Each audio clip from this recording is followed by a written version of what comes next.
মিশ্রিত আকীদার পরিণাম বিষয়টা নিয়ে আলোচনা করবো ইনশাআল্লাহ।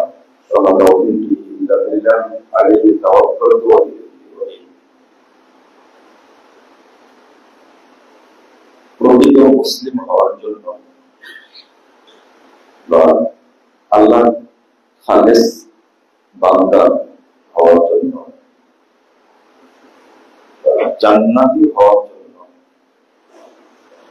ইখলাসপূর্ণ ঈমান দরকার।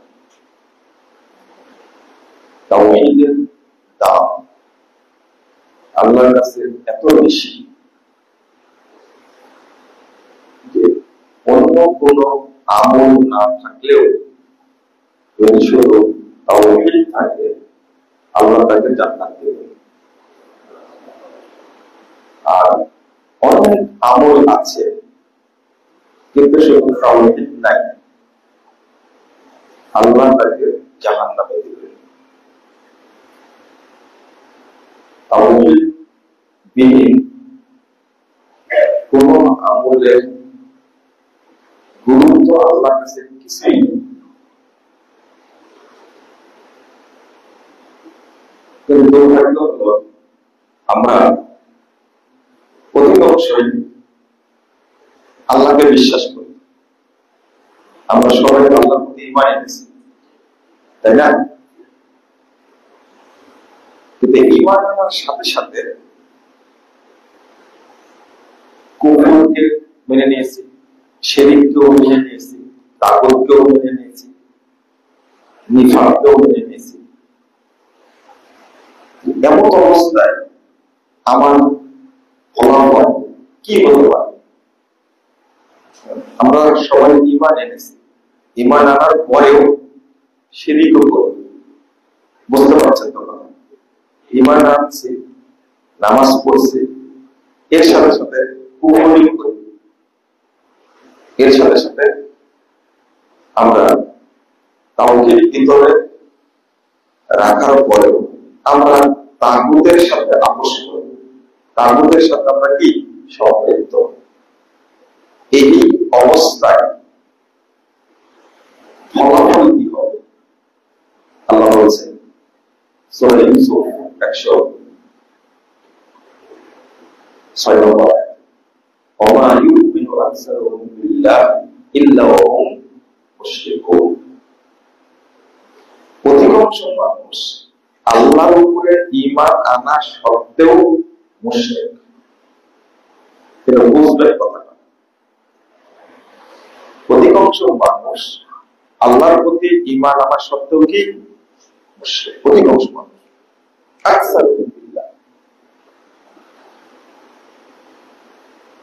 ঈমান আনলে মুমিন হবে, কিন্তু আল্লাহ বলছেন অধিকাংশ কি? কথাটা আমি বললে দাম নাই, কিন্তু বলছেন কে? চূড়ান্ত কথা, ফাঁকফোকর নাই। 2 নম্বর সূরা রূম 8 নম্বর আয়াতে আল্লাহ বলছেন ওয়া ইন্না কাসীরাম মিনান নাস বিলিকাই রাব্বিহিম লাকাফিরুন। অধিকাংশ মানুষ আল্লাহর সঙ্গে সাক্ষাৎ করবে কাফের হয়ে। বিলিকাই রাব্বিহিম, তাদের রবকে আল্লাহ। অধিকাংশ মানুষ কিয়ামতের মাঠে যখন রবের সঙ্গে সাক্ষাৎ করবে তখন সে কি অবস্থায় করবে? কাফের অবস্থায়। এটা আল্লাহ বলছেন। সূরা আনকাবুত 52 নম্বর আয়াত আল্লাহ বলছেন আল্লাযীনা আমানু বিল বাতিল। তাহলে শুধু আমানু বিল্লাহ না, শুধু আল্লাহ বলছেন আল্লাযীনা আমানু বিল বাতিল ওয়া কাফারু বিল্লাহ উলাইকা হুমুল ফাসিকুন। যারা বাতিলের প্রতি ঈমান আনবে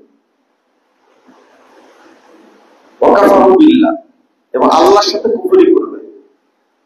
ঈমান শুধু আল্লাহর প্রতি হয় না, বাতিল মতবাদ, বাতিল তৌহিদ, বাতিল জিনিসের উপরেও মানুষ কি আনে?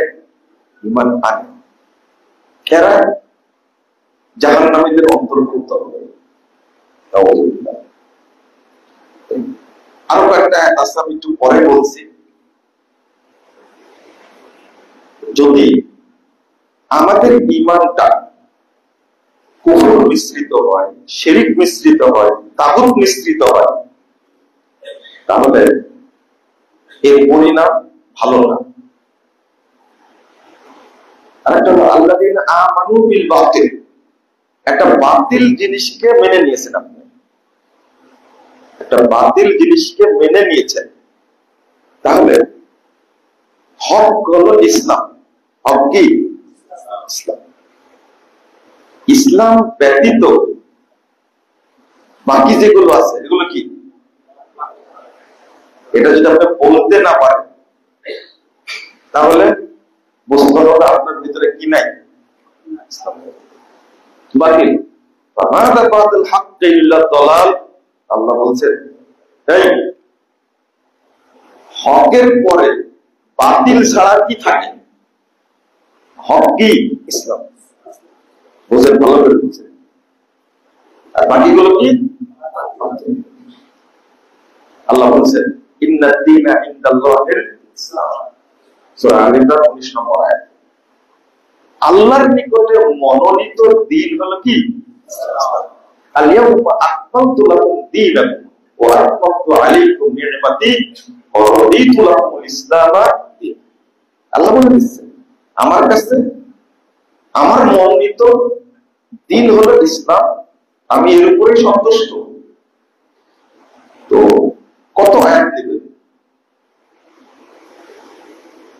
সূরা আল-ইমরান 85 নম্বর আয়াত আল্লাহ বলেছেন ওয়া মাইয়াবতাগি গায়রাল ইসলামি দীনা ফালা ইউকবালা মিন। ইসলাম ছাড়া অন্য কিছু যদি কেউ তালাশ করে, অনুসরণ করে, কবুল হবে না। অবফির আখিরাতি মিনাল ফাসিলিন, সে পরকালে জাহান্নামীদের অন্তর্ভুক্ত হবে। এখন এই যে মিশ্রণ যেটা, সূরা সফ 9 নম্বর আয়াত, এই আয়াতটা 3 জায়গায় এসেছে। আল্লাহ বলেছেন ওয়াল্লাযী আরসালা রাসূলাহু বিল হুদা ওয়া দীনিল হক লিইয়ুযহিরা আলাদ দীনি কুল্লিহি। আপনি ইসলাম ছাড়া অন্য কিছুকে অস্বীকার করবেন শুধু, এটাই শেষ না। আবার বলেন আপনি কোন থিওরি মানেন না, মতবাদ মানেন না, ইজম মানেন না, তরিকা মানেন না, আপনি কোন মাযহাব মানেন না, এতটুকুই কি যথেষ্ট? না, এতটুকু যথেষ্ট না। যথেষ্ট কতটুকু হবে? ওয়াল্লাযী আরসালা রাসূলাহু বিল হুদা ওয়া দীনিল হক লিইয়ুযহিরা আলাদ দীনি কুল্লিহি। অস্বীকার করার পাশাপাশি এইগুলোকে বাতিল করে দিয়ে, উৎখাত করে দিয়ে ইসলামকে বিজয় করা। ইসলামকে বিজয় করতে আমি মানি না, এটা দায়িত্ব শেষ না। আমি কোন ইজম মানি না, দায়িত্ব শেষ না। আমি কোন তরিকা মানি না, দায়িত্ব শেষ না। দায়িত্ব শেষ তখনই হবে যখন ওর স্থানে ইসলামকে কি করবেন?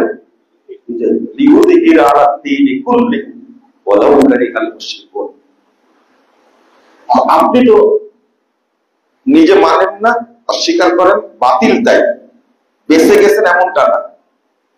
ওটাকে মূলোৎপাটন করা, ওটা উৎখাত করা, ওটাকে নিশ্চিহ্ন করা, এই দায়িত্বটা কার? আপনার। কিন্তু দায়িত্ব তো পার, ওইগুলোকে আবার গলার মালা হিসাবে, উটের ফল হিসাবে গ্রহণ করেছে, এটা সাথে চলতেই পারে না। তাহলে আমাদের ঈমানের কি অবস্থা? আল্লাহ বলছে ওমাইয়াতু মা'আল্লাহি ইলাহান আখার লা বুরহানা লাহু বিহি ইন্নামা হিসাবুহু ইনদা রাব্বিহি ইন্নাহু লা ইফলিহুল কাফিরুন। আল্লাহ বলছে আল্লাহ ছাড়া, না আল্লাহর সাথে, খুব ভালো করে বুঝেন, আমি কিন্তু এই বক্তব্য দিচ্ছি না যারা আল্লাহকে বাদ দিয়ে অনুসরণ করে, ইসলামকে বাদ দিয়ে অনুসরণ করে, আমি কিন্তু এই বক্তব্য দিচ্ছি না, আমার কথাটা বুঝে না। মানে আল্লাহর সাথে অন্যকে মানে, আল্লাহকেও মানে, পাশাপাশি কি অন্যকেও মানে। আমি আলোচনাটা এটা মিশ্রণ, যেটা মিশ্রণ।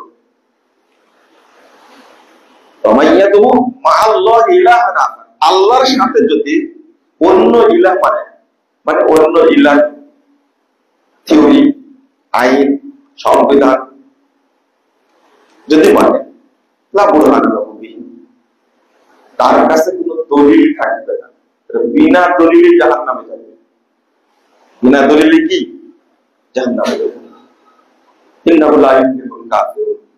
তাহলে এখানে প্রমাণ হয়ে গেল আল্লাহর সাথে, আল্লাহর দ্বীনের সাথে, আল্লাহর দেওয়া জীবন ব্যবস্থার সাথে যদি অন্য কাউকে অ্যাড করে, তারা যে কাফের, এটা আল্লাহ বলে দিচ্ছেন, ইন্নাহু লা ইফলিহুল কাফিরুন। কাফেররা কখনো সফল হতে পারবে না। আল্লাহ বলেছেন, এটা সূরা মুমিনুন 117 নম্বর আয়াত। সূরা বনী ইসরাঈল 39 নম্বর আয়াতে আল্লাহ বলেছেন, ওয়ালা তাজআল মা'আল্লাহি ইলাহান আখার, এই তুমি আল্লাহর সাথে অন্য কোন ইলাহকে সম্পৃক্ত করো না। ফাতুলকা ফি জাহান্নামা মালুমান মাদহুরা, যদি অ্যাড করো তাহলে কি করবে? তোমাকে অপমানিত অবস্থায়, সবকিছু থেকে বঞ্চিত করে, লাঞ্ছিত করে তোমাকে জাহান্নামে নিক্ষেপ করা হবে। সূরা কফ 26 নম্বর আয়াতে আল্লাহ বলেন, আল্লাযী জাআলা মা'আল্লাহি ইলাহান আখার ফাআলকিয়াহু ফিল আযাবিশ শাদীদ। যে ব্যক্তি এক ইলার সাথে অন্য কাউকে এক করবে, সম্পৃক্ত করবে, ফাআলকিয়াহু ফিল আযাবিশ শাদীদ, তাকে কঠিন শাস্তির মধ্যে নিক্ষেপ করো। যদি কঠিন শাস্তির মধ্যে তাকে নিক্ষেপ করা হয়, কঠিন শাস্তি কি? জাহান্নাম। এর হলো চিরস্থায়ী জাহান্নাম। মা কানা ইয়া'মুরু মাসাজিদাল্লাহ, মা কানা মুশরিকুনা ইয়া'মুরু মাসাজিদাল্লাহ শাহিদিনা আলা আনফুসিহিম বিল কুফর ওয়া ফিন নারি হুম খালিদুন। আল্লাহ বলেন, এরা চিরস্থায়ী জাহান্নামে থাকবে যারা নিজেদের অন্তরে শিরককে আশ্রয় দিবে, তারা চিরকাল কোথায় থাকবে? ওয়া ফিন নারি হুম খালিদুন, জাহান্নামে থাকবে চিরকাল। সূরা তাওবা 17 নম্বর আয়াত।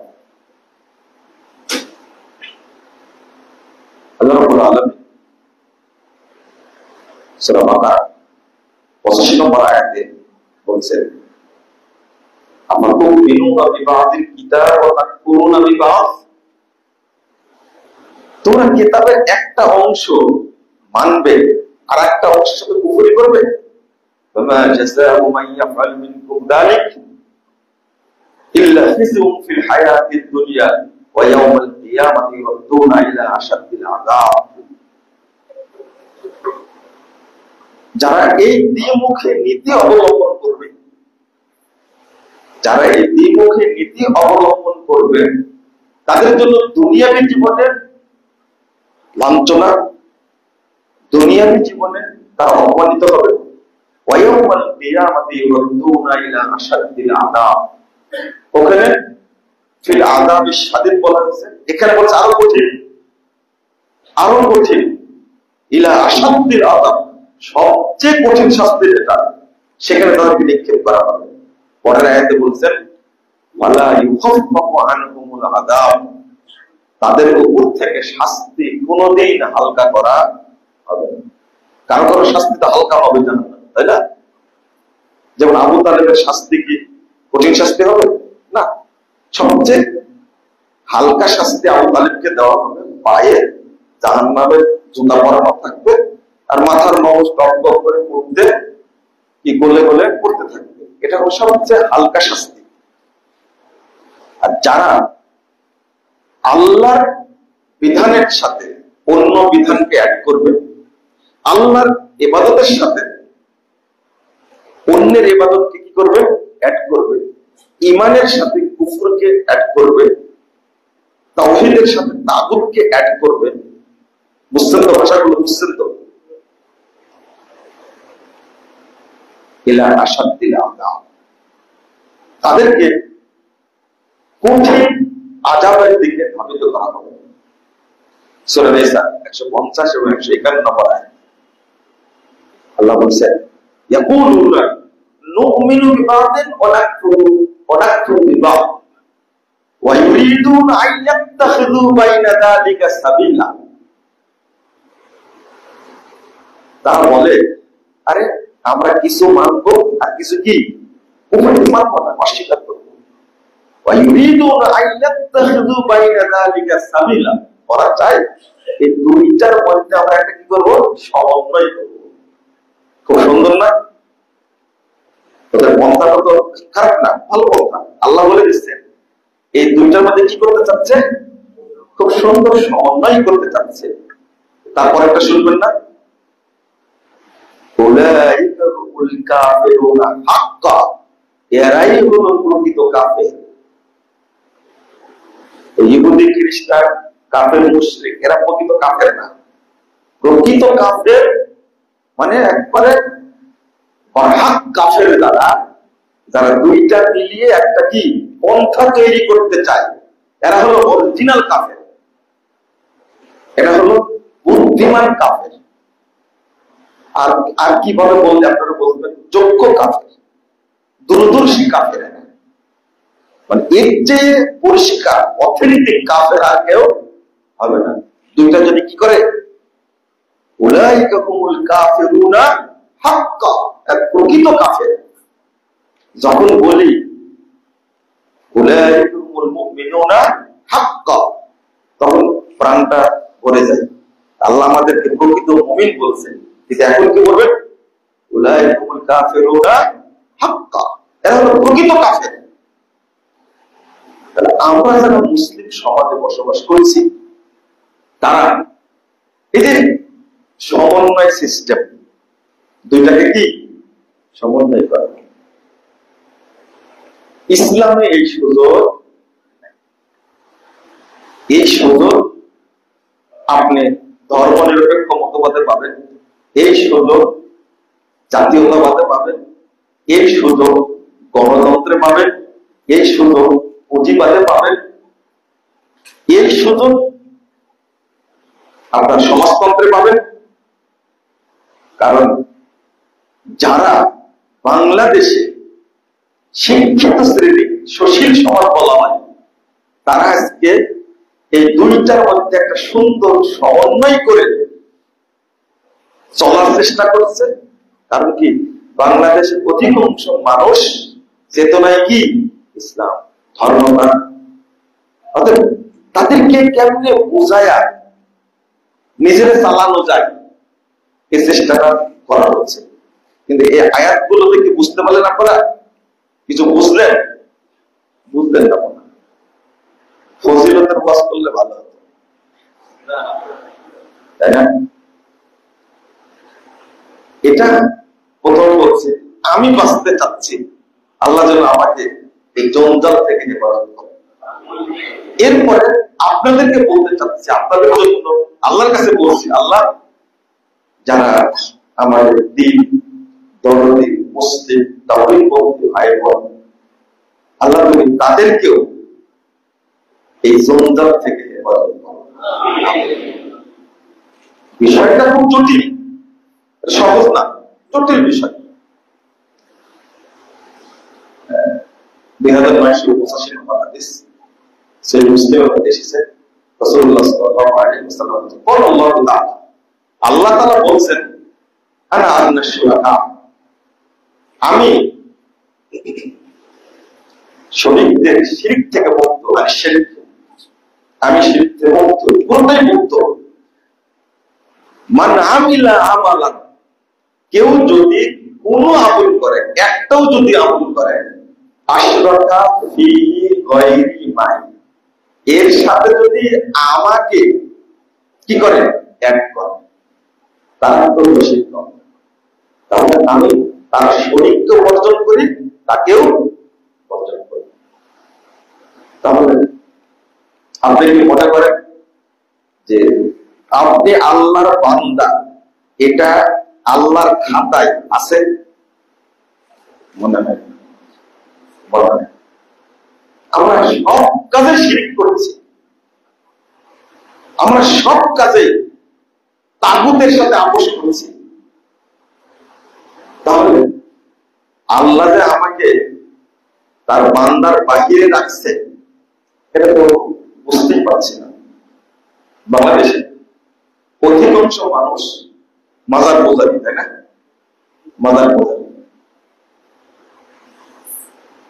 এয়ারপোর্টে ঢুকতে মানে বের হওয়ার সময়, বিমান থেকে বের হওয়ার সময় মাথার উপরে লেখা আছে 12 আউলিয়ার 15। 12 আউলিয়া 15, এটা মাথার উপরে রেখে দিচ্ছে। তাহলে আপনাদের এই চিটাগাং মানে নিষ্পাপ একটা ভূমি, এখানে কোনো কি নাই? পাপাচার নাই, জেনা ব্যবস্থা নাই, সন্ত্রাস নাই, মাদক নাই, সাথে কবর পূজাও নাই নাকি? বাংলাদেশের মধ্যে সবচেয়ে শক্তিশালী ঘাঁটি হলো চিটাগাং, যেখানে মাজার পূজা বেশি। যদিও সিলেটে 360 আউলিয়ার পূর্ণ আছে। সিলেটে বাইজেদ গোস্তামি কোনদিন বাংলাদেশে আসেনি। চিটাগাংয়ের মানুষ তার মাজার বানায়া ব্যবসা করে খাচ্ছে। তাহের শাহ না, তাহের সওদাগর, খুব সুন্দর নামে শুনলাম আজকে। আমাদের গাজী ভাই বলছে এইটা হলো তাহের সওদাগরের এলাকা। তাহের আমল, তাহের শাহ, যেটা মানুষের ঈমান নষ্ট করার জন্য পাকিস্তান থেকে হায়ার করে নিয়ে আসা হয়, তাই না?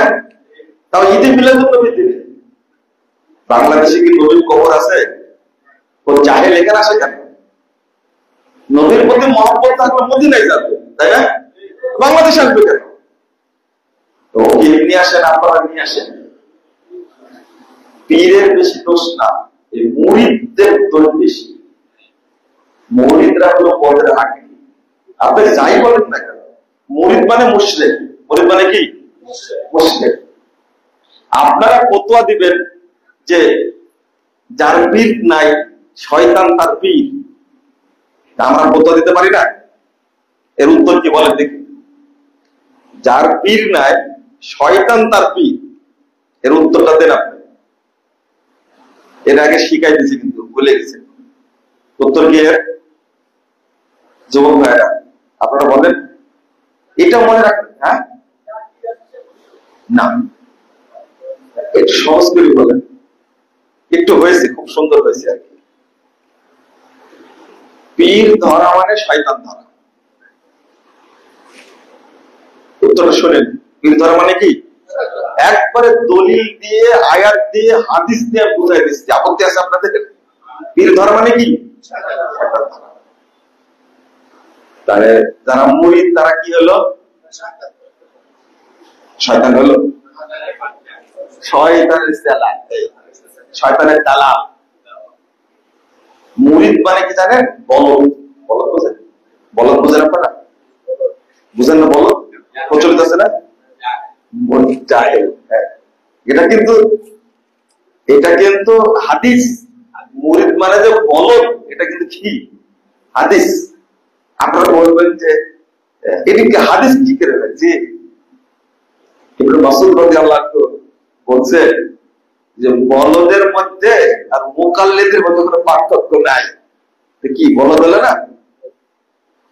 ওই জন্য বলছি মুরিদ মানে কি? বলদ। আর আপনারা বলতে পারেন মুরিদ মানে হলো সামসা বা দালাল, এজেন্ট, সমস্যা নাই, এগুলো বলতে পারবেন। শয়তানের এজেন্ট এগুলো বললাম না। আল্লাহ কি বলছেন? ওয়াইন্না শায়াতিনা লা ইউহুনা ইলা আউলিয়াহি লিউজাদিলুহু। সূরা আনাম 121 নম্বর আয়াত। শয়তান, অরিজিনাল শয়তান যারা, জিন শয়তান যারা, তারা তাদের যারা এজেন্ট আছে মানুষদের মধ্যে, তাদের কাছে ওহি করে। এটা আমার কথা না, আর কথা আল্লাহ। অরিজিনাল শয়তান ওহি করে কাদের কাছে? মানুষদের মধ্যে ওদের যারা প্রতিনিধি আছে, শয়তানের যারা কি এজেন্ট আছে, ডিলার তো বুঝেন আপনারা, বুঝেন না? ডিলার যারা আছে তাদের কাছে কি করে? ওহি করে। এই ডিলারেরা যেন তোমাদের সাথে কি করে? তর্ক করে। আর এখন তর্কবাজ প্রশ্ন করবে যে বলো তো দেখি, মসজিদের মেম্বারের স্তর 3টা কেন? উত্তর দিতে পারবেন আপনারা? বুঝলেন কথা? উত্তর দিতে পারবেন 3টা কেন? ওরা জিজ্ঞেস করবে যে আচ্ছা, ইব্রাহিম আলাইহিস সালামের নানির নাম কি বলতো? এটা আমাদের সাথে একবারে ঘটনা ঘটেছে। মানে আমাকে অপমান করবে জনগণের মধ্যে।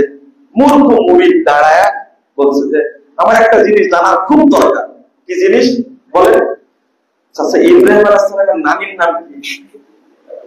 আমি বললাম যে এরকম ব্যাপার হলো, ইব্রাহিম আলাইহিস সালামের নানির নাম জানি না। আচ্ছা আপনি বলেন তো আপনার নানার নানির নাম? আমি যে বুঝতে পারি যে কলা কৌশল, পীরেরা এই শয়তান গুলো এই ধোঁকাবাজি করে ব্যবসা করে খায়। আমার নানার নানির নাম? হ্যাঁ হ্যাঁ, তাড়াতাড়ি বলেন। নানার নানি ভুলে গেছি। কত বড় শয়তান! যেদিন আপনি আপনার নানার নানির নাম বলতে পারবেন, সেই দিন আমি ইব্রাহিম আলাইহিস সালামের নানির নাম বলে দিব। অপমান হয়ে গেল ও। বুঝছেন কথা? কত বড় দুষ্ট চিন্তা করে। মসজিদের মধ্যে আমি আলোচনা করছি, প্রস্তুত করছি, ও প্রস্তুত করে বসে গেছে। এটা আল্লাহ বলে দিচ্ছে তারা যেন তোমাদের সাথে কি করে? বিতর্কে লিপ্ত হয়। এই এলেমটা কে দিছে? শয়তান। এলেমটা কে দিছে? শয়তান। এলেম ওদেরকে কিভাবে দেয় এটাও হাদিসে আসছে। 3110 নম্বর হাদিস, সেই বুখারীর মধ্যে এসেছে। রাসূল সাল্লাল্লাহু আলাইহি ওয়াসাল্লাম বলেছেন, ইন্নাল মালায়েকা তানজিলু ফিস সাহাব আইদিল আনাম। আসমানের মেঘের মধ্যে ফেরেশতারা বসে আলোচনা করে কি কি করবে, কি কি করবে।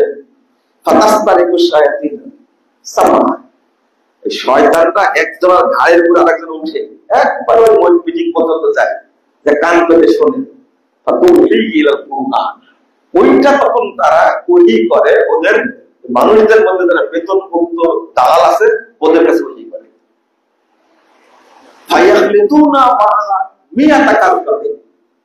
আল্লাহ রাসূল বলছেন, শোনো, এতই পথ ওরা শুনে একটা, কিন্তু ওর সাথে আরো 100টা যোগ করে। বুঝছেন কি আপনারা? শুনলো কয়টা? একটা। যোগ করলো কয়টা? কতটা হলো? 101টা। তাহলে এর কাছে নাজিল হলো কয়টা? 101টা। এর মধ্যে সত্য কয়টা?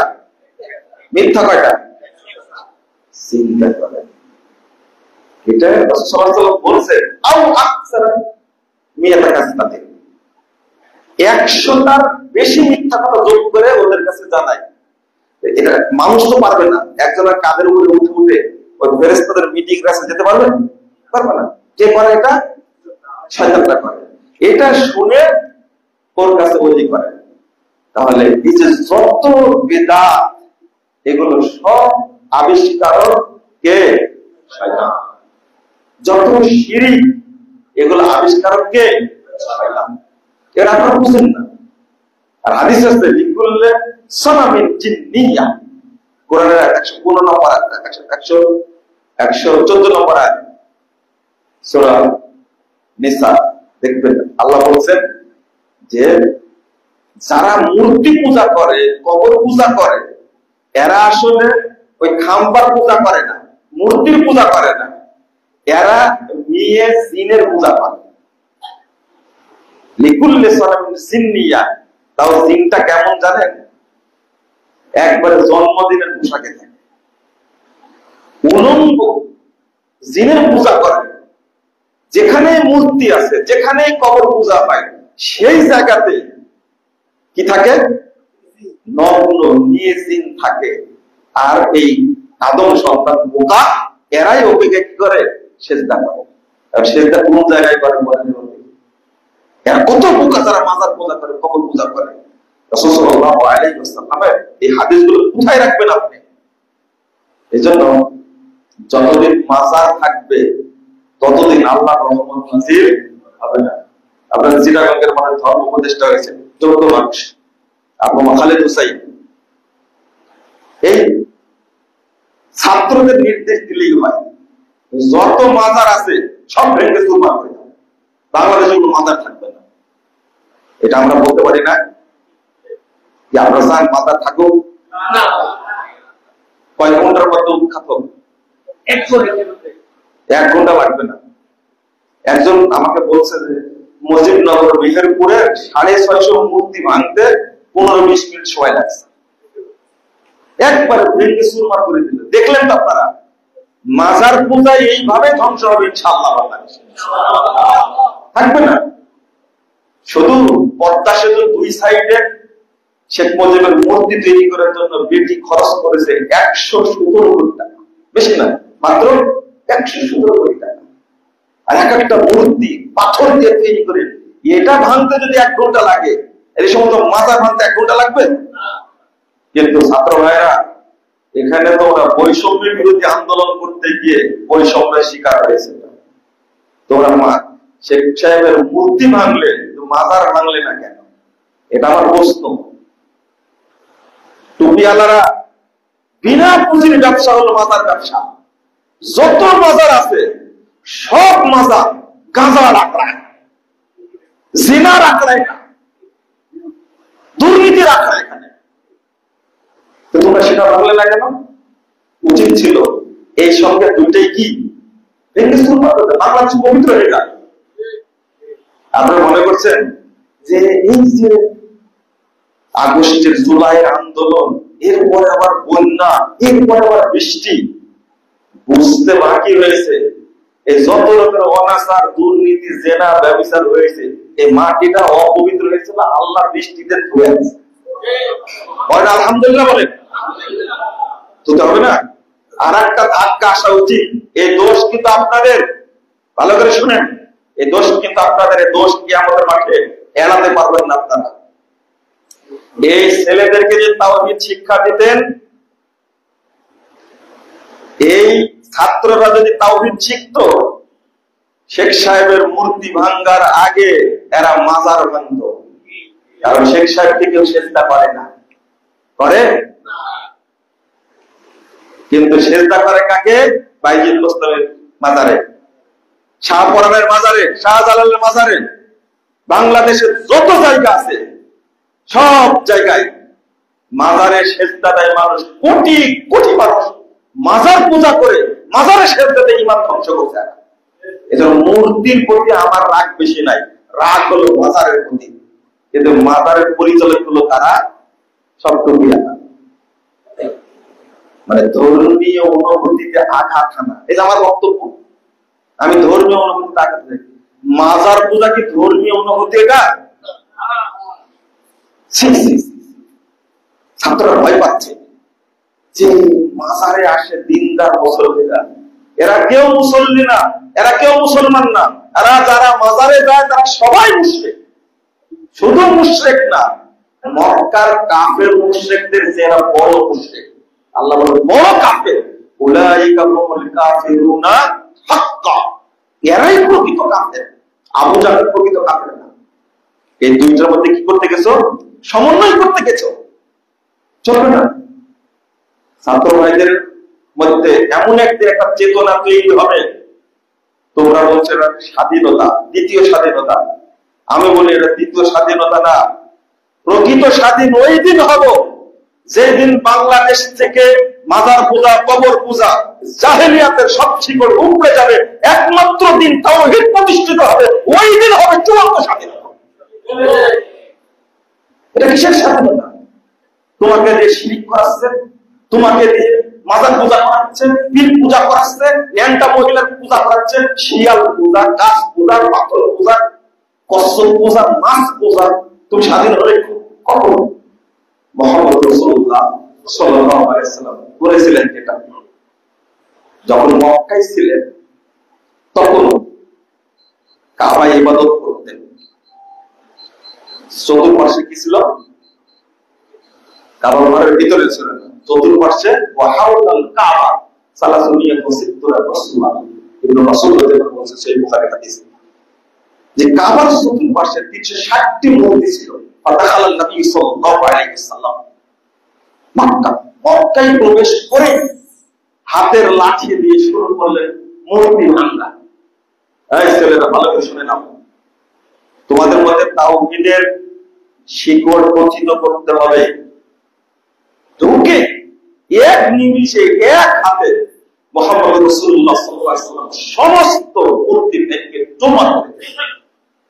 আপনি ভাবেন, এক হাতে এক নিমিষে 360টি মূর্তি ভেঙে চুরমার করে দিলেন। এবার বলছেন অকুল জাল হক ওয়া জাহাকাল বাতিল ইন্নাল বাতিলা কানা যাবুকা, ভেঙে দিলেন। আলী রাদিয়াল্লাহু আনহু বলছেন, আলী শোনো, লা তাদাতিন সাল্লাল্লাহু মাস্তাহু ওয়ালা কবরা মুশরা ইল্লা সাওয়াইতাহু।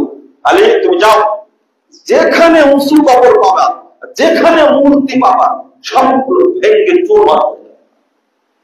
খালিদ বিন ওয়ালিদকে বলছেন, খালিদ যাও, এই উজ্জা নামক মূর্তির মধ্যে ঢুকে যে সংকেত দিত আর কাফের মুশরিকরা পূজা করত, এই উজ্জা নামক মূর্তির যে ভক্তদের নগ্ন জিন, ওকে হত্যা করে আসে।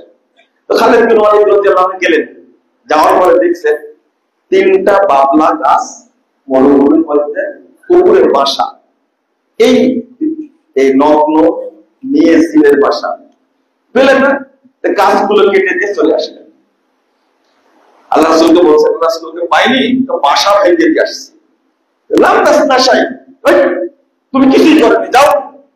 এবার যখন গেছে ওকে খুঁজতে, যে দেখছে খালিদ বিন ওয়ালিদ বলছেন যে ও বড় মাথা করে নগ্ন হয়ে মাথার চুলের উপর দিয়ে কাদা দিয়ে লেপটা ঝাঁকড়া হয়ে আমাকে ভয় দেখাতে বসে আছে। খালিদ বিন ওয়ালিদ রাদিয়াল্লাহু আনহু সামনে যখন গেছে, এই নগ্ন জিনের যারা চেলাপেলা ছিল চিৎকার করে বলছে। খালিদ বিন ওয়ালিদ আসছে, চিৎকার করছে, কিসের ভয়? খালিদ বিন ওয়ালিদ হলেন বীর মানুষ, সামনে গিয়ে এই নগ্ন জিনকে হত্যা করলেন। আল্লাহ রাসূল সাল্লাল্লাহু আলাইহি ওয়াসাল্লাম শুনে বলছেন, তিলকাল উজ্জা, খালিদ এটাই হলো উজ্জা নামক জিন। এই শয়তান মূর্তির মধ্যে ঢুকে শব্দ করত, আর কাফেররা মনে করতো আমাকে এইটাই করতে বলছে, আমাকে এইটা করতে নিষেধ করছে। তাহলে একই দিনে মক্কা বিজয় হলে রাসূল সাল্লাল্লাহু আলাইহি ওয়াসাল্লাম প্রথম কি কাজ করলেন? মূর্তিকে সাফ করলেন। ছাত্ররা শুরু করেছিলেন, কিন্তু এরা বৈষম্যের শিকার হয়েছে। কিসের শিকার হয়েছে? এখানে বৈষম্যের শিকার হয়েছে। আগে ভাঙ্গার দরকার ছিল কি? মাজার, কিন্তু ওই চেতনায় কি দিয়েছেন আপনি? এই যে ভাঙছে এক নেতার মূর্তি, আগামী দিনের জন্য আর এক নেতার মূর্তি যেন তৈরি রেডিও স্টেশন আপনার, তাই না? সম্মানী মানুষদের সম্মান করতে হয়, কেন মূর্তি তৈরি করবেন আপনি? বাংলাদেশের জন্য কোনো মূর্তি না থাকে, একবারে স্পষ্ট কথা। মুমিনের দেশে মূর্তি থাকবে কেন? আল্লাহ যেন আমাদের দেশটাকে এই মূর্তি মাজার থেকে আল্লাহ হেফাজত করে। আজকে কবুল হচ্ছে না, একদিন কবুল হবে ইনশাআল্লাহ। প্রকৃত স্বাধীনতা অর্জন করবে বাংলাদেশ ইনশাআল্লাহ। দুর্ভাগ্য, আমি আমার কথায় ফিরে আসি। আজকে বাংলাদেশটা চলছে ইসলামের আলোকে না তাগুতের আলোকে? আমরা তো সবাই সাপোর্ট করি, তাই না? হ্যাঁ, সাপোর্ট করেন তো অবশ্যই। আল্লাহ বলছেন, ওয়ামাইয়াকফুর বিত্তাগুত ওয়া ইউমিন বিল্লাহ ফাকাদ ইসতামসাকা বিল। আগে তাগুতকে অস্বীকার করতে হবে। কি করতে হবে? অস্বীকার করতে হবে। যদি আমাদের আপত্তি নেই, আজকে উপদেষ্টারা দেশ চালাচ্ছে, এখন কোন দল আছে? দল নাই। সাধারণ মানুষ সবাই যাচ্ছে, এরাই চালাক 5 বছর দেখি, ছাত্ররাই চালাক। আগের মন্ত্রী পরিষদ ছিল 63 জন, আরো বেশি কম। এরা আর কিছু নেই, 21 জনের মধ্যে আরো 21 জন নিয়ে চালায় দেখুন কে দুর্নীতি করে, কে সন্ত্রাসকারী করে। সেনাবাহিনীকে ম্যাজিস্ট্রেটে ক্ষমতা দেওয়া হয়েছে না? যারা প্রকৃত সন্ত্রাসী তারা ভীত হয়ে গেছে। এখন কি হবে চুরি করে দেখো।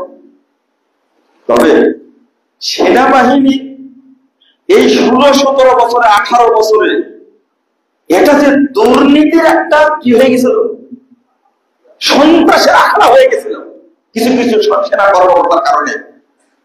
এইটা যেন এই সুযোগে না হয়। বন্ধুরা আমার, তারাই দেশ চালাক, কিন্তু সংবিধান হবে কোরআন এবং সুন্নাহ।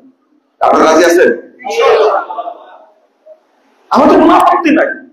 আমরা চাই নীতির পরিবর্তন, নেতার পরিবর্তন চাই না। কেন? যে আবু বকর রাদিয়াল্লাহু আনহু জাহিলি যুগে শ্রেষ্ঠ নেতা ছিলেন, সেই আবু বকর রাদিয়াল্লাহু আনহু ইসলামের জন্য কি শ্রেষ্ঠ নেতা। যে ওমর ছিলেন জাহিলি যুগে শ্রেষ্ঠ নেতা, সেই ওমরই হলেন এই ইসলামের যুগে শ্রেষ্ঠ নেতা। খায়রুকুম ফিল ইসলাম খায়রুকুম ফিল জাহিলিয়া, এটা আল্লাহর রাসূলের হাদিস। হতে পারে না কেন? তারাই নীতি পরিবর্তন করুক আর ঘোষণা দিক, বাংলাদেশ চলবে কোরআন এবং সহিহ হাদিসের আলোকে। ঘোষণা দিক। প্রথম কাজ হবে মুসলমান যারা হবে, আল্লাহ বলে ওই মাক্কান্নাহু ফিল আরদ আকামুস সালাহ ওয়া আতাউস যাকাত।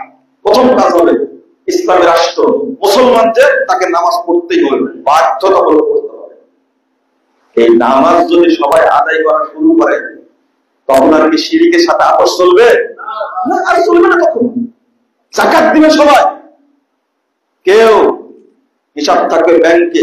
এখানে চুরি চামারির কোনো বুদ্ধি নাই। সৌদি আরবে কত টাকা আছে এর বাইরে যেটা শো করেনি, কালো টাকা কোনো হিসাব থাকবে না। তোমার এত কোটি টাকা আছে, অটো ব্যাংক কেটে যাকাত ফান্ডে টাকা কি করবে? জমা দিবে। মালিক জানতো যাকাত এত আসছে, নিয়ে গেছে, আলহামদুলিল্লাহ। দরিদ্র থাকবে, ভিক্ষা চাওয়া লাগবে, 5 বছর চালায় দেখেন, আল্লাহর রহমত নাজিল হবে, এই দেশ অবশ্যই উন্নত দেশ হবে ইনশাআল্লাহ। কিন্তু ফাঁকা করে দিয়েছে, চুরি করে একবার সব কি ফাঁকা করে দিয়েছে। বাংলাদেশে যে যত বড় চোর সে তত বড় সার, তাকে তো সম্মান করে। তাদেরকে চালাতে দেন। ইসলামিক কাঠামো কিন্তু এটাই। এই গণতন্ত্র, সমাজতন্ত্র, ধর্মনিরপেক্ষতা, জাতীয়তাবাদ ছাঁটায় তাদের বাংলাদেশ থাকবে না। এখানেও বৈষম্যের শিকার আমরা। চেতনা ইসলামী আমাদের, এই তাগুত কেন থাকবে? চেতনা ইসলামী কিভাবে বলছি? আমাদের ছাত্র ভাইয়েরা আন্দোলনের সময় বিভিন্ন পয়েন্টে সালাতের টাইম হয়ে গেছে, দেখছেন যে মাগরিবের টাইমে সবাই দাঁড়িয়ে সালাত আদায় করছে, দেখেন না আপনারা? আসর টাইম হয়ে গেছে, সালাত আদায় করছে। অধিকাংশ মানুষ চাই শান্তি এবং দ্বীন ইসলাম মেনে চলতে চায়, কিন্তু ছাত্র ভাইয়েরা উপদেষ্টা পরিষদ গঠন করেছেন, 21 জনের মধ্যে একজন মুলবি আছে, বাকি কি বৈষম্য হলো না? এটা অন্তত 50% হলে হতো। স্পষ্ট দেশ চলবে ইসলামী রীতিতে বা মুসলিম চেতনার রীতিতে, তাহলে ঝামেলা থাকবে না। একজনকে নিয়েছেন মানুষ যোগ্য, কিন্তু ওনার কিছু করণীয় নয়, দোয়া করা ছাড়া কি কিছু দোয়া করা বলতে হুজুর দোয়াটা করে দেন, কাজ শেষ। হুজুরের কাজ কি? দোয়া করা। ইতিহাস আমাদের জানা আছে, 57 বছর রাজনীতি করেছেন মাওলানা আকরাম রাহিমাহুল্লাহ আলাইহি পণ্ডিত। 57 বছরে কোন মন্ত্রীর দায়িত্ব নেননি, এমপি হননি। তিনিও বলছেন হুজুরদেরকে শুধু মুনাজাত করা যায়, কাজ করবে তাই না। কেন শুধু মুনাজাত করবে কেন? এই জন্য বলছি, আমাদের সমস্যাটা হলো আমরা সবকিছুর সাথে আপোষ করতে পারি না। উপদেষ্টা পরিষদের শপথ হলো, পরের দিনই চলে গেলেন কোথায়? কোথায় গেছিলেন? মন্দিরে। শহীদ মন্দির। আপনার দেশের মানুষ সালাউদ্দিন কাদের চৌধুরী সাহেব, আল্লাহ তার উপরে রহম করুন, তার সাথে ছিলাম 3 মাস 22 দিন। পাশাপাশি রুমে 2 জন থাকতেন, 3টা লোক। এক রুমে থাকতেন সাইদি সাহেব, তারপরে রুমে থাকতেন সালাউদ্দিন কাদের চৌধুরী, তার রুমে থাকতেন তারপরে 3 জনের একসঙ্গে ক্যাপ্টেন শাহাবুদ্দিন। তো সাইদি সাহেবকে দেখায় বলছে যে তোমার হুজুর বলে শহীদ মিনার, আমি কোনদিন শহীদ মিনার বলি, শহীদ মন্দির। তার মুখ থেকে শোনা সবচেয়ে, এটা শহীদ মন্দির, এটা মুসলমানরা শহীদ মিনারে যাবে না। ভাষাটা তার এরকম ছিল। একজন মুসলিম যখন স্মৃতিসৌধে গিয়ে নীরবতা পালন করবে, ওর ঈমান থাকবে, ইসলাম থাকবে, সব শেষ, ওই দিনই শেষ। আপনাকে যদি যেতে বলা হয় যাবেন, আপনি যাবেন? পারবো না তো।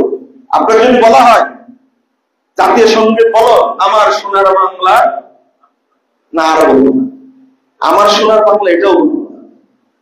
কারণ এই সোনার বাংলাটা হলো রবি ঠাকুরের দুর্গা মা। আমি তো জমি, আল্লাহর জমিকে মা বানাতে পারি না।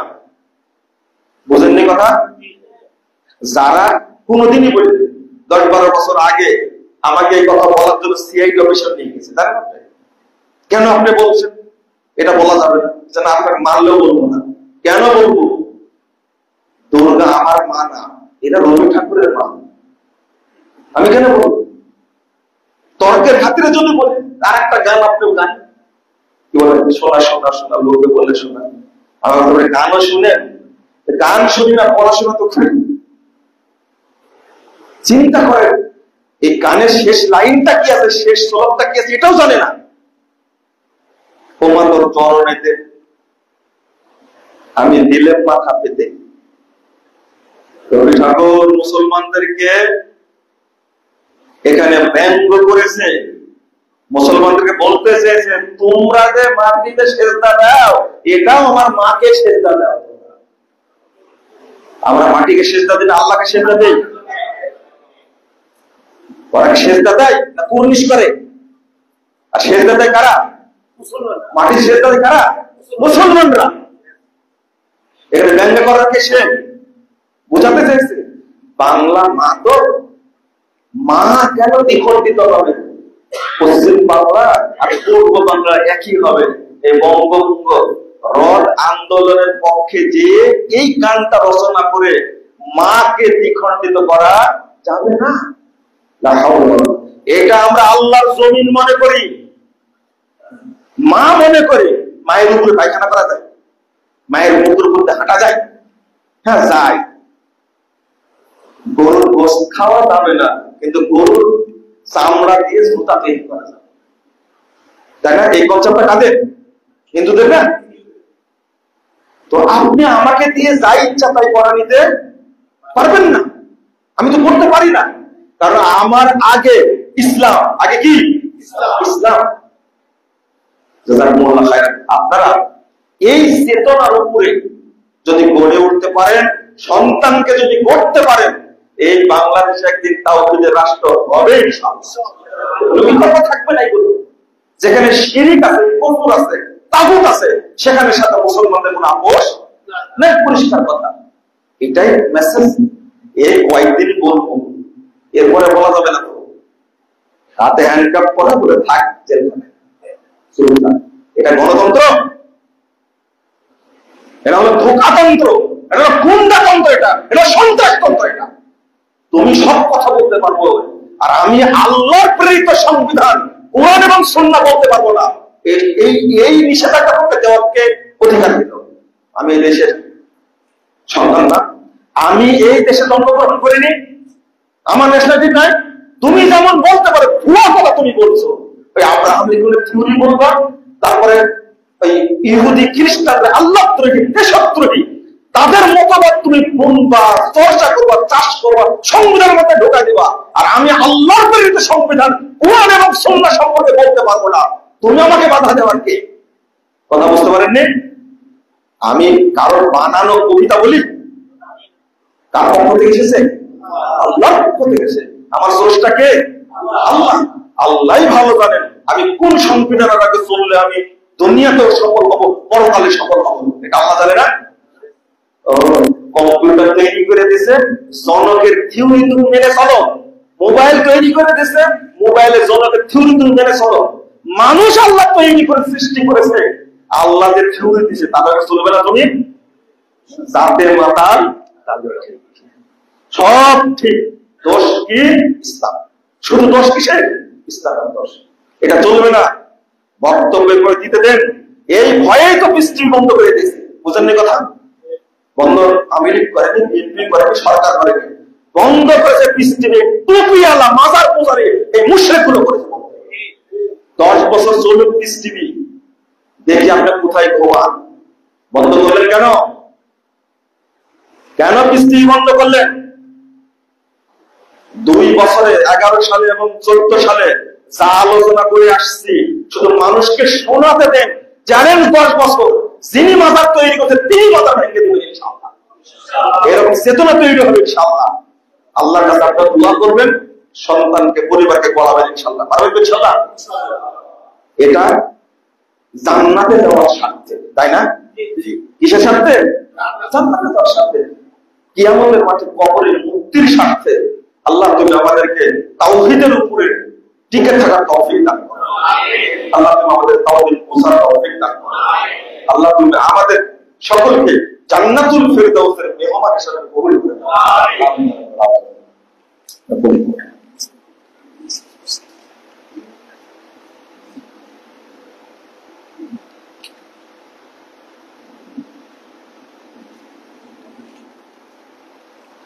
আলহামদুলিল্লাহ ওয়াসসালাতু ওয়াসসালামু আলা রাসূলিল্লাহ ওয়া বা'দ। সম্মানিত মুসলমান, আপনাদের কাছে একটা অনুরোধ থাকবে, আবেদন থাকবে, সেটা হলো বাংলাদেশ জমিয়তে আহলে হাদিসের উদ্যোগে কেন্দ্রীয় কল্যাণ ফান্ড গঠন করা হয়েছে। আমরা দাবি করেছি যে অন্তত নিম্নে 100 টাকা মাসিক আপনারা এই ফান্ডে জমা দিবেন। পারবেন তো? নিজ দায়িত্বে দিবেন। যদি চাওয়ার কারণে দেন তাহলে বরকত কম হবে, নিজে যদি দেন তাহলে আল্লাহ আপনাকে না চাইতে দিবেন। এমন জায়গা থেকে আপনার রিজিক দিবেন আপনি কল্পনা করতে পারবেন না। নিজ দায়িত্বে আপনারা, আজকে কত মাস চলছে? সেপ্টেম্বর চলছে। মনে করেন আপনি কেউ বলেন আমি 12 মাসের একবারই দিয়ে দেবো, শুধু 100 টাকা না, যার সামর্থ্য আছে। এইখানে কেউ এখন দিচ্ছে 10,000 টাকাও দেয়, কেউ 20,000 টাকাও দেয় মাসে, পরিবারের সবাই মিলে দেয়। এরকম হয়েছে আলহামদুলিল্লাহ। এটা এই দ্বীনি সংগঠনকে, এই দাওয়াতকে প্রচারের জন্য অর্থের বিকল্প নাই। এই খুতবায় দাঁড়িয়ে এই আবেদনটা আপনাদের কাছে জানালাম। একটা ফরম আছে, আমি খুতবার পরে প্রশ্নের উত্তর দিব এবং কথা বলবো বিষয়টা নিয়ে। অনেকে চলে যাবেন, এই কথাটা বলবো। মাস যখনই আসবে প্রথম সপ্তাহ থেকে আমাদের এখানে আশা বসে আমির সাহেব আসেন, আপনি তার কাছেও দিতে পারেন, ফরম নিয়ে সরাসরি কেন্দ্রে জমা দিতে পারেন, আপনি বিকাশের মাধ্যমে দিতে পারেন, আপডেট নিউজটা পাবেন। এইটা যদি আমরা জোরদার করতে পারি তাহলে বাংলাদেশের সর্বত্র আমরা তাওহীদ পৌঁছাতে পারবো ইনশাআল্লাহ। আজকে মাসিক পত্রিকা তরজমানুল হাদিস, সেটা আমরা প্রিন্ট করতে পারি না, বেশি করে সাপ্তাহিক আরাফাত অর্থভাবে প্রিন্ট করতে পারি না। কত যে প্রকল্প আছে, আর এটা প্রাচীন একটা সংগঠন, কত আলেম ওলামা, কিন্তু যদি আমাদের কাছে অর্থ থাকতো তাহলে এটা সুন্দরভাবে পরিচালনা করা যেত। তা আপনিও দাওয়াতি কাজে শরীক হবেন না ইনশাআল্লাহ। আল্লাহ যেন আমাদের তৌফিক দান করেন। আমিন। একজন দোয়া চেয়েছেন আবু বকর, তিনি অসুস্থ, তার জন্য দোয়া করবেন। আল্লাহ রাব্বুল আলামিন যেন তাকে সুস্থ করে দেন। আমরা যারা অসুস্থ আছি, বিপদে আছি, আল্লাহ যেন আমাদের উপরে রহমত নাযিল করেন। আল্লাহ যেন আমাদের উপরে নিরাপত্তা নাযিল করেন। আমিন। আল্লাহ যেন এই দেশটাকে তাওহীদের দেশ হিসেবে কবুল করেন। আল্লাহ যেন এই দেশ থেকে শিরক বিদআত এবং জাহিলিয়াতকে দূর করে দেন। আমিন রাব্বাল আলামিন। আল্লাহুম্মা সাল্লি আলা মুহাম্মাদ ওয়া আলা আলি মুহাম্মাদ কামা সাল্লাইতা আলা ইব্রাহিম ওয়া আলা আলি ইব্রাহিম ইন্নাকা হামিদুম মাজিদ। আল্লাহুম্মা বারিক আলা মুহাম্মাদ ওয়া আলা আলি মুহাম্মাদ কামা বারাকতা আলা ইব্রাহিম ওয়া আলা আলি ইব্রাহিম ইন্নাকা হামিদুম মাজিদ। اللهم اغفر لنا وللمؤمنين والمؤمنات والمسلمين والمسلمات والأحياء منهم والأموات. اللهم أعز الإسلام والمسلمين. اللهم أعز الإسلام والمسلمين. اللهم أعز الإسلام والمسلمين. اللهم أصلح أحوال المسلمين في كل مكان. اللهم انصر من نصر دين محمد صلى الله عليه وسلم ولا منهم، واخذل من خذل دين محمد صلى الله عليه وسلم ولا تجعلنا منهم. اللهم عن الكفرة والفجرة والمبتدعة واليهود والنصارى والمشركين. اللهم شتت شملهم ومزق جمعهم وفرق بنيانهم ودمر ديارهم وانزل بهم باسك الذي لا ترد عن القوم المجرمين. اللهم انصر اخوان المسلمين في فلسطين. اللهم انصر اخوان المسلمين في فلسطين. اللهم احفظ المسجد الاقصى يا رب العالمين يا ارحم الراحمين. اللهم اشفه قوتك اليهود والنصارى والمشركين. اللهم احسنهم عددا واقتلهم بددا ولا تبق في الارض احدا. ربنا اتنا في الدنيا حسنه وفي الاخره حسنه وقنا عذاب النار. ربنا اتنا في الدنيا حسنه وفي الاخره حسنه وقنا عذاب النار. ربنا تقبل منا انك انت السميع العليم وتب علينا انك انت التواب الرحيم. وصلى الله